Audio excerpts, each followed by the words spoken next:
State scholarship Odisha समस्त छात्र छात्री new update post matric scholarship टंका केबे आसीबो सेकेंड फेज मनी जहाँकि स्टाटस रे शो करछि पेंडिंग फॉर डिसबर्समेंट।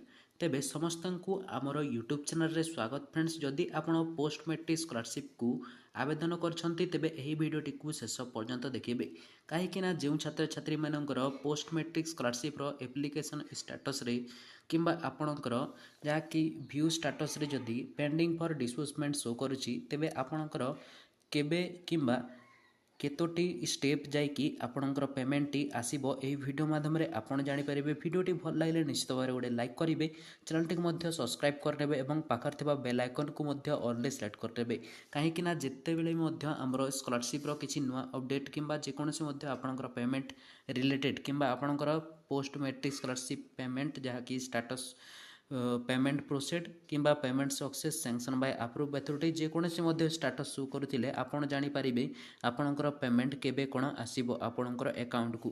तेबे चलंतु वीडियोटी को डेरी न करिकी आरंभ करनेबा। तेबे देखंतु फ्रेंड्स, स्टेट स्कॉलरशिप ओडिशा जहाँकि हमर पोस्ट मैट्रिक स्कॉलरशिप समस्त छात्र छात्री माने आवेदन करछंती एवं किछि छात्र छात्री मानकर एपर्यंत टंकाटी आसी नाही, तांकर एबे शो करछि पेंडिंग फॉर डिसबर्समेंट थिबो किंबा पार्शियल पेमेंट सक्सेस मध्य थाई पारे, किंतु से माने जानिबाकू चाहुचंती जे केबे कोन तांकर पेमेंट आसीबो। तेबे देखंतु फ्रेंड्स, एही वीडियो रे मु आपण मानकू जणाई दउछि जदि आपणकर जहाँकि पेंडिंग फॉर डिसबर्समेंट शो करछि तेबे ए पाखरे आपण जानि नियंतु जहाँकि आपणकर सैंक्शन बाय अप्रूव अथॉरिटी होइथिबो।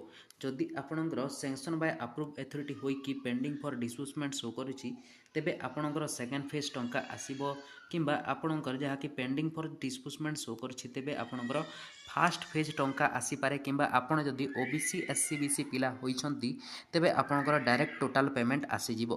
कहीं देखंतु ए पाखरे आपणकर पेंडिंग फॉर डिसबर्समेंट शो करछि तेबे देखंतु डिसबर्समेंट माने होछि हमर जो टंकाटी बहुत शीघ्र आपण हमर जो अकाउंट को क्रेडिट हेबाकू जाउछि सेति पई हमर पेंडिंग फॉर डिसबर्समेंट शो करछि। तेबे देखंतु बहुत छात्र छात्री माने कमेंट करके जणैछंती जे जहाँकि हमर पेंडिंग फॉर डिसबर्समेंट तो शो करुछि तो केते दिन किंबा केते टाइम रे हमर पेमेंट आसीबो।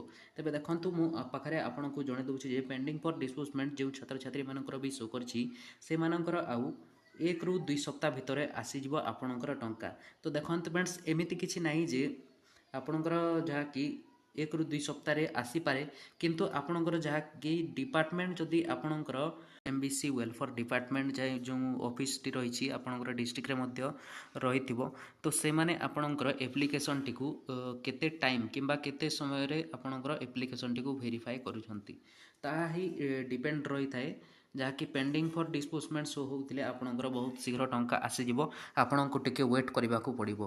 तबे देखंतु पिला माने बे कमेंट्स रे जहाँकि हमरो देखिबाकू बहुत मिलुछि सैंक्शन बाय अप्रूव अथॉरिटी एवं पेंडिंग फॉर डिसबर्समेंट थिले आपणकर एही मासर ही समस्तकर पेमेंट आसीजिवो। वीडियो रे मु आपण मानको सब डिटेल्स जहाँकि डिपार्टमेंट को कॉल करिकी से पाखरे कॉल रिकॉर्डिंग मध्य मु आपण मानको सुनि देबी कोन पई एमिति जहाँकि प्रॉब्लम होछि किंबा जहाँकि पिला मानकर पेंडिंग फॉर डिसबर्समेंट तो शो करछि पेमेंट कहीं आसे ना आम जो डिपार्टमेंट को कॉल करवा से पाखे मुझे आपको कॉल रिकॉर्डिंग शुणीदेवी।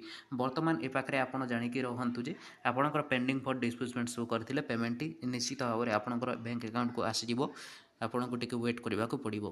तेबे यह थिला किसी अपडेट निश्चित भाव में अपडेट आपको भल लगी वीडियो भल लगी लाइक करी चैनल टी सब्सक्राइब करी पाखर बेल आइकन को ऑलवेज सेलेक्ट करनी। जदि आप आम टेलीग्राम चैनल जॉइन होना निश्चित भाव में आम टेलीग्राम चैनल जॉइन हो। तो रोज friends, take care and bye.